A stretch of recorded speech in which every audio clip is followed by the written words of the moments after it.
Watch out, it's a live mic. This is Mark McNease in New York City with my co-host Rick Rose in Shreveport, Louisiana, and you're listening to another edition of Live Mic Weekend. It's another Live Mic Weekend with Mark and Rick. Rick, how are you? Good morning, Mark. I'm fine. How are you? I'm fine. I understand it's really hot there.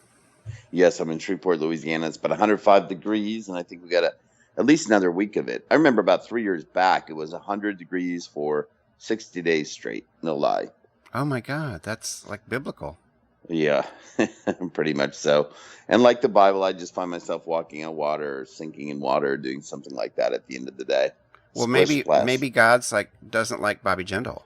But that could be. Well, he certainly didn't give him preference in the debate this week, did he? No, we should hit on that, by the way. And just quickly, I got a new chair. We talked about that in the green room. I got a brand new chair. There's nothing like getting a new chair, especially if you're a writer. If you spend a lot of time at your desk, talking to your BFF in Shreveport and that kind of stuff, anything. It's really nice to have just a fabulous new chair. So I'm very excited about that. I just say sit on it, Mark. Sit on it. Yes, I do. And then I put a blanket on it so the cat scratches don't get on it. To the nice That's a new good leather. idea too. You got to preserve that chair. So how old was your old chair? I know it sounds like stupid chit chat. It was only maybe 3 or 4 years, but it was falling up. The back broke. The support broke on the back. So I could sit here, but the back was almost perpendicular, almost parallel or whatever, to the floor. perpendicular. Yeah, it's like a dentist chair when it becomes like that. I don't know. They don't make things like they used to. I was talking to a friend about that the other day. So, No, they certainly don't. They don't make people like they used to either. They sure don't. Like Donald Trump, one of a kind, boy. One of a kind, and just a sad commentary on. I mean, I have all kinds of theories. I think human beings. We used to go to executions with picnic baskets, and we take the kids and watch people get hung and quartered and all this stuff. And then we had the gladiators. I think that impulse will always be part of human beings, and to me, there's a certain element of that in people applauding this man who is true. I think he had a really fucked up childhood.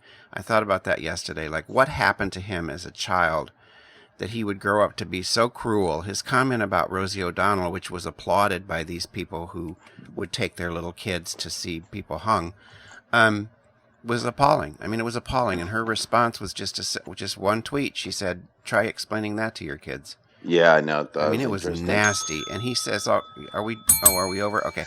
No, he says all kinds of nasty shit, and then people applaud it. They think, "Oh, I don't know, it's fucked up," and it says a lot about how many really ill people are on the planet and in this country. Well, there were 10 of them on stage that night. I agree. The thing that I found interesting, of course, it was 10 gentlemen debating the rights of women, all of whom, first of all, there's transphobia abundantly when Huckabee made that statement about transgender troops in the military, saying the military is not a social experiment. It's, purpose is to kill people and break things. Well, then they're debating, abortion, where every one of them is siding with the fetus, not the rights of a woman. I just didn't get that at all. No, and it just popped into my head. I didn't hear the Huckabee comment, but I got news for everybody. Being transgender is not a social experiment. It's not a fucking social experiment. Simple as that. Yeah. So get past that crap.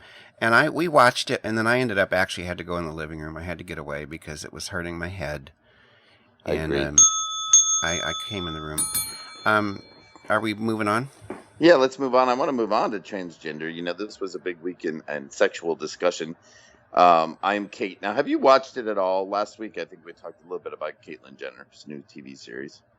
I'm not going to watch it. I don't know if I'm in the minority in the queer community or not, but I'm not interested. I don't like the Caitlyn Jenner phenomenon, and I've said it and written about it, blogged about it.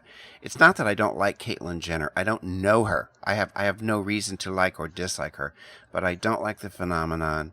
I'm not going to watch her show. And one thing I know this will be part of the discussion, but I also want to talk about the fact that she's getting a pass when she comes out as a Republican. I read that she made comments on the second episode about, people on public assistance, and we're giving her a fucking pass, and they wouldn't do it to anybody. They certainly wouldn't do it to a gay white man or a hotelier. because they ravaged these two guys who these hoteliers who had Ted Cruz in their house. So I want to talk about that. It really bothers me. It's like, no, I mean, we can't have these kind of double standards. Yeah, we can't just be gentle for that purpose. Well, I was going to comment. I want to get back to that. My comment was the tease for the show this year is where they're really talking about her sexual attraction. Is she meant to be with men or women? You and I, over the years of doing our other shows, our other podcasts, have interviewed a lot of transgender people and have talked to them about, how the sexual attraction thing plays out and if they prefer men or women. It's so complex. But I was impressed with, and here I guess I'm being a little, what's the word I'm looking for? Pandering. What's the word? Pandering, I guess. Yeah, to her, because I'm like, oh, I'm so proud she said the right thing. I mean, basically she said she has bigger things than an orgasm to worry about. She says, I have bigger things to worry about than orgasm, and went on to say, I've only been with women. She was with Kris Jenner, and before that, 2 other marriages. And she said, there's 2 different things here. Sexuality is who you personally are attracted to and who turns you on. But gender identity has to do with who you are as a person, your soul, and who you identify with inside. So I don't know. It is what it is. But I was like, well, finally they're saying the right thing. But there is no right or wrong. But I agree with you. I don't get why she should get a free pass when she should be, she's a conservative that I'm not interested in her comments. So there. Right. And then she's also, well, just let's not keep on her because she's privileged. She's, what I mean? There were a lot of people who, when this whole thing came out, when it was perfectly timed, to start suddenly be Kate instead of Bruce, because she was calling herself Bruce and using the pronoun he, strangely, until the Vanity Fair cover. And it's like, it all just seems so calculated to me that it bugged me. I didn't like it. No, and where I was going with that was really not so much her, but sexuality talk. That was one piece in the media. And then this week, Kevin Bacon's super serious PSA came out called #FreeTheBacon. Have you seen that? No, I didn't. It's really interesting. He's saying, hey, we got to have some male rights here. If women are allowed to show their breasts and everything in on TV shows and films, it's time we see gratuity among men. And it was a very serious PSA. He said, it's called #FreeTheBacon, and by bacon he means your wiener, your balls, and your butt. Yes, of course, I know. Yes, of course. After all that, it boils down to one thing, and Bacon hits the nail right on the head. He said this is an issue of gender equality. I agree with him. Now, I'm not sure, I didn't read it, so I can't tell if there's an undercurrent of irony or something. You know what I mean? Like if there's a humorous thing there. But I agree with him. It bothers me that you don't see dick in movies, I'm very rarely, and it's like Game of Thrones. I mean, come on, they can't show enough tits and vagina, but no dicks, and I don't think it's right. I agree. And I like our tone. I like that we say what we think. You're up next. What's your subject? Well, I had down here Run Joe Run. But I don't know. The debates happened. That was a big deal. So that kind of pushed into the thing, but I don't think Joe Biden is going to run. I don't know. For some reason I wanted to talk about it and now I don't. So. Well, no, but a comment there. I did read this week that they said that there was and it seemed like from quite credible sources that he almost actually resigned as vice president when his son took ill and deceased this year. So I don't know. I don't see it. I don't see it happening. No, and I read that there are people who close to him, family and that sort of thing, who think it could really damage his legacy. It's like he let's go out on top. Let's not go up against Hillary Clinton or someone else and like lose, and then I don't know. It's just he's probably better, going out at the top of his game and having accomplished everything he did. As a great public servant, for sure. Could be a lesson for Hillary. Could be. So pick another topic. Oh, I see. You forgot your topics. No, I have a topic. Here's mine. You ready? I'll jump in. It's about circumcision. You want to talk? Yeah, well, absolutely. Let's talk about being cut and uncut. Yeah, let's talk about the prepex. Have you ever heard about this thing called the prepex? They're using it in Africa, actually, and it's quite a serious subject. I wanted to pick something out for shock value, and of course, the deeper I dug into the topic, I realized it's all about to be or not to be cut. And I was going to talk about whether I'm circumcised or not, and I thought, who really cares? Who really needs to hear it? The subject really is interesting, though. If you Google search news this week alone, there were like 3 stories that came out yesterday. One in Vancouver, one in Botswana, and one in Denmark, all relating to circumcision. It's one of those topics like we talked about earlier. We don't see enough bacon on television and films, but we don't talk about circumcision as much as when it comes out maybe once in a while on a TV talk show where you have a group of usually women debating men about the value of it. But there is a value, so it's a serious subject. A lot of people, historically in the United States in 1920, I think only about 20% of men were circumcised. And then it went up to about 80% of males I think it was around the 60s or so. And then it dropped back down to around 58%. So the debate is this, Mark. Do you circumcise because of health reasons? And, transmission of HIV is a big factor over in Africa. And that's why they're using this tool called the prepex, where men can actually use it, clamp their skin. It dries up or loses circulation. And then they go to a local, doesn't have to even be a doctor, but a local person that just cuts it off, because then it's not as difficult of surgery. Or do you leave someone uncircumcised and let them teach them to clean it? But also, I find this interesting. In one of the debates, it's less about, a lot is about, is it a violent thing to do a kid? Is that why men are more, violent as they grow older, or more, apt to be angry? I've heard that argument. But the argument I find interesting is they say that uncircumcised gentlemen will carry on their genes. There's a stronger propensity to carry some of the genes that the male has when they have offspring than if they were uncircumcised. Well, okay. Are you speechless? No, I'm not speechless. I'm an advocate of not circumcising infants because they have no choice. I don't like it. I think it's been disproved that it's healthier. You know what I mean? I don't know why people circumcise. And like you pointed out that now it's up to 80% in the U.S. and it used to be 20%. And part of it is because sometimes they don't want their son to feel weird in the shower in the gym. So let's cut off his foreskin, and then you have the religious argument, which I totally reject. I'm sorry, I reject it. I completely reject that. So I'm opposed to circumcision. I know that there are reasons in Africa and HIV transmission and all this shit, but in terms of Americans, privileged white Americans taking their little babies to get their foreskins cut off at 8 days, I think it's appalling and horrible. Well, and you should see it. I was reading a little deeper. It says Medicaid spends $198 million each year on routine infant circumcision. Oh my God, that's insane. Why aren't the Republicans, why didn't they talk about that on Thursday? I'm serious. Why didn't Megyn Kelly ask them, where do you stand on this? Yeah, she was a ringleader anyway, but 33 states still pay for it through Medicaid, $198 million. And private insurance programs are reimbursing an additional $677 million.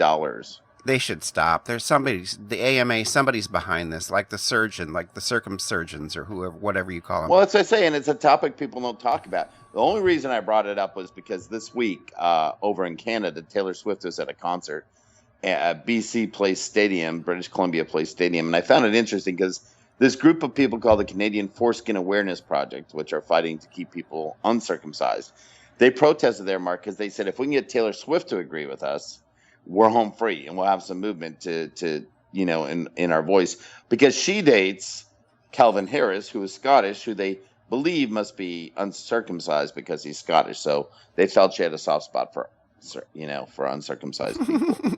Is that a pun? No, I'm telling you the truth. He still has his sheepskin. There you go. Okay. Ding, ding, ding, ding. My last topic. And it could be a big one. I don't know. Roland Emmerich, the filmmaker, is coming out with a movie called Stonewall, based on. It's not a documentary. Let's be clear. It's a historical fiction, and it's based on the riots, the Stonewall riots. So I'll just keep it to that, because I could also talk about the fact that Stonewall was actually not the beginning of the gay rights movement, but we have been told otherwise for 50 years, 40 years. It's not going to change. So anyways, so the trailer comes out. It's just a 2-minute trailer. And he wrote a story. I'm a writer. I know how you do these things. And so you have to have a character. You have to have a protagonist. You got to do all that stuff. So he creates a story about a young white kid who gets kicked out of his home from somewhere, and he ends up in New York, and he goes to Stonewall and gets taken in by all the people there, and then I guess he throws a brick. And anyways, I don't know if you know where I'm going, but there was like this uproar over the fact that it's centered on a young white gay man instead of Sylvia Rivera or Marsha P. Johnson and the other trans women of color who were central to the riot, to the uprising, rebellion. It's all these things you want to call it, throwing rocks and all this stuff. So there's a petition to boycott the movie, and there's all these people, queer people and trans folks, just outraged and appalled. And how could and so my first reaction was that is kind of I agreed with them at first because I knew Sylvia Rivera and I knew the story of Stonewall. But then I just watched all this vitriol and all of this boycott, and then I was seeing the word cis from cisgender used pejoratively yet again, and I started to say, I'm not boycotting a movie I've never seen. Just a matter of principle my entire life. I'm not boycotting a movie I haven't seen. I'm not boycotting a book I haven't read. And so they can do their petitions and get all pissed off and outraged. It's a movie. I haven't seen it. I will reserve judgment. I don't know if I will see it, but I'm not buying into this whole, outraged shit. It was really bugging me. Well, no, and I understand why it would bug you. And they're basically already saying, hey, please take your ticket donation and send it to a worthy cause that deals with transgender communities. And I'm with you. I mean, we're not going to argue that. But I think to not give the movie a fair chance or hear it. I mean, the beauty of documentary is they're didactic to begin with. The beauty of good documentary making, for anybody that's studied it, is you show side A and show side B. It's not a documentary. It's a story, is what you're saying. I said that it's not a documentary. I heard you, but I still thought it was the story of, as in told through people that were there. But it's not, huh? Well, then by no means should they be boycotting it. No, it's not a documentary. No, at all. First of all, a lot of those folks are dead, so I don't know how you do a documentary except with people who knew them. No. Yeah. It's like Born on the 4th of July. It's a movie based on. Then I don't get it at all. Stonewall happening. Well, and you're right. I mean, you got you got JFK, you got a lot of stories that were told by the voice of Oliver Stone, for instance, and you just, listen or don't listen. You know what I mean? And you and I have talked, offline many times about how these things can be very delicate, and especially with the transgender community, the whole transgender issue can be, you have to step very lightly because they get pissed. They get pissed. And I'm going to go ahead and say this. I mentioned it a few minutes ago. I use the word cisgender now. Okay, I get it. Just like I have called non-gay people straight all my life, straight people. But I don't call straight people straight as a pejorative. It's not a slur. I'm not uttering it with contempt. And I would just really ask people who use the word cis, don't spit it at me. I was born this way, how many decades have we been saying I was born this way? I'm gay. I was born this way. I was born white. I can't help it. I was born cisgender. I can't help it. So don't spit this shit at me because you don't make any friends that way. I'm telling you. No, I agree. And, for years I was called a gay person. Well, I'm just a person, I totally hear you. And I don't know why. It's not all in the community, but why that term was, kind of brought out and used for the reason you're saying, almost as a way to separate the communities and to say, hey, we've had a fight, but cisgenders haven't had a fight, because it's not true. There's race issues, there's gender issues, there's socioeconomic issues that we all face, no matter if we're cisgender or transgender, correct? Right, and it should be a neutral term. Transgender is a neutral term. It can be political, it's used politically, but transgender, it's almost a clinical neutral term, and so should be cisgender. I'm cool with being cisgender, that's fine. But when they start doing, you can just feel the contempt in the way that it's written and spoken sometimes, and please rethink it, folks, please. Happy birthday to Lucille Ball. That's my final subject. I just had to bring her up because she's someone that for years has made me smile. Her birthday was August 6th. She would have been 104 years old, Mark. Amazing. And Big still Lucy funny. You know she'd still be funny. She would still be funny, although they did say, I was reading some facts about her, and they said as a teenager, she actually enrolled in New York City's drama school, and the school sent her mother a letter saying she was too shy and reticent to be a successful student. Boy, did they get that wrong. She kicked their asses, man. She would. The other thing I love is, now, do you think Lucille Ball was her birth name, or do you think that was her stage name? You know how people pick stage names all the time. I think it was her birth name. It was, but for a period of time when she started her career as a model, because she was quite beautiful and, remained beautiful through the years. But she used the name Diane Belmont. She picked up the name Belmont. You'll love this. She got the idea while driving by the Belmont racetrack in New York. I know it's something you love, but so she went by the name Diane Belmont. It just didn't resonate, so she went back to her birth name of Lucille Ball. Found it Well, it worked, and she was the head of her time. She insisted on using Desi Arnaz. They wanted her to go with the white husband. Mm-hmm. You know what I mean? She fought and she achieved and she conquered, and she's really an icon.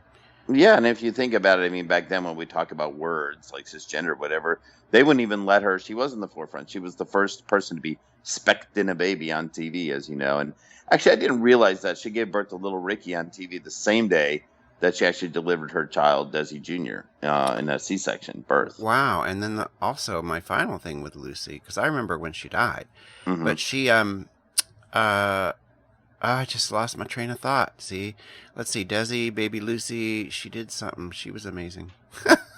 In the forefront of her. Say something. You know, remember? Well, I'll say one more thing because maybe some will come up. Oh, homosexuals. She said she was pro-gay. She said, the homosexuals she knew were some of the nicest people in the world. So.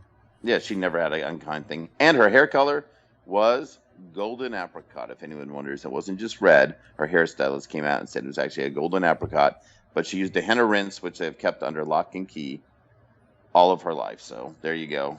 Here's to a redhead that we all loved and who loved the queers and the sisses and the transgender. And well, by the way, now that sis is out there, can we reclaim sissy? I love that. Oh my God, I am such a sissy. I'm a total with sissy. CISSY. Absolutely. So I'm gonna maybe I'll put that in the okay. Put it wherever you want to put it. Oh yes, on my new chair. But listen, folks, dig the new intro, the new Live Mic Weekend with Mark and Rick intro, which I think is very snappy. And this has been a good show, Rick. This is we're on our game here, so let's just. Yes, Lucy. Ricky says, "Have a good day, Lucy." You got some splaining to do. You do. All right. Have a good day, everybody. Bye.